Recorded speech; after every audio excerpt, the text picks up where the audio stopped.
கழக பொதுச் செயலாளர், முன்னாள் முதலமைச்சர், தமிழக சட்டமன்ற எதிர்க்கட்சித் தலைவர், புரட்சி தமிழர் எடப்பாடியார் அவர்கள் மீண்டும் தமிழகத்தின் முதலமைச்சராக வரவேண்டி கன்னியாகுமரி மாவட்டம் அருள்மிகு மண்டைக்காடு பகவதி அம்மன் கோவிலில் கழக நிர்வாகி மாணிக்கம் ஏற்பாட்டில் தங்கத்தேர் இழுக்கும் வைபவம் மற்றும் குள் பிரசாதம் வழங்கும் நிகழ்ச்சி நடைபெற்றது.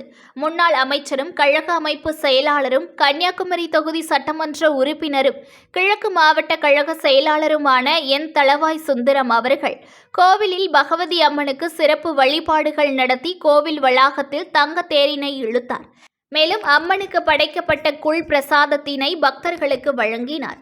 நிகழ்ச்சியில் மாநில கழக நிர்வாகிகள் சிவ செல்வராஜன், சந்துரு, ராஜன், மாவட்ட கழக அவைத்தலைவர் சேவியர் மனோகரன், மாவட்ட கழக துணைச் செயலாளர் சுகுமாரன், பொருளாளர் RJK திலக், ஒன்றிய கழக செயலாளர்கள் அசோக்குமார், ராதாகிருஷ்ணன், முத்துக்குமார், அணிச் செயலாளர்கள் ரஃபிக், வைகுண்டமணி, ஆறுமுகராஜா, நாகர்கோவில் மாநகராட்சி கவுன்சிலர் அக்ஷயா கண்ணன், அரசு போக்குவரத்து கழக அண்ணா தொழிற்சங்க நாகர்கோவில் மண்டல செயலாளர் விஜயகுமார், குளச்சல் நகர கழக செயலாளர் ஆண்ட்ரோஸ், முன்னாள் மாவட்ட மாணவர் அணி செயலாளர் ரவீந்திர வர்ஷன் உள்ளிட்ட பலர் கலந்து கொண்டனர்.